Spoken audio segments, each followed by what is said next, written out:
निम्नलिखित अम्लों को उनके बढ़ते हुए अम्लीय सामर्थ्य के क्रम में व्यवस्थित कीजिए।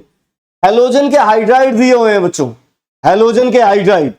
और मैंने आपको पी ब्लॉक के अंदर भी बताता हूं, पी ब्लॉक से मान लीजिए इस क्वेश्चन को, या आप एसिड बेस से मान लीजिए, एसिड बेस से मान लीजिए। दोनों चैप्टर में कॉमन क्वेश्चन था, आप लोग अरेंज करते थे, याद करो, HF, HCl, HBr और HI। हाइड्रोजन सेम है, हैलोजन अलग अलग है, वर्ग में ऊपर से नीचे जाओगे बच्चों, परमाणु आकार बढ़ता था, और परमाणु आकार बढ़ेगा तो बॉन्ड लेंथ बढ़ेगी बच्चों, बॉन्ड लेंथ बढ़ेगी तो बॉन्ड डिसोसिएशन एंथैल्पी घटेगी, आसानी से बॉन्ड वियोजित हो जाएगा, और आसानी से वियोजित हो जाएंगे तो एसिडिक स्ट्रेंथ भी बढ़ेगी।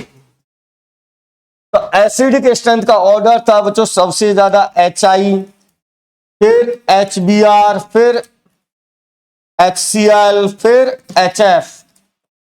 ये क्रम है बच्चों यहां पर एसिडिक स्ट्रेंथ का। और मैंने आपको सबसे इंपॉर्टेंट बात भी बताई थी कि ऐसा कौन सा हैलोजन है जिसका हाइड्राइड दुर्बल प्रकृति का होता है, ये कई बार पूछ लिया जाता है, ध्यान रखिएगा बच्चों। HF होता है वो दुर्बल होता है, बाकी के हैलोजन के हाइड्राइड हैं HI, HBr, HCl, ये स्ट्रॉन्ग एसिड की तरह बिहेव करते हैं।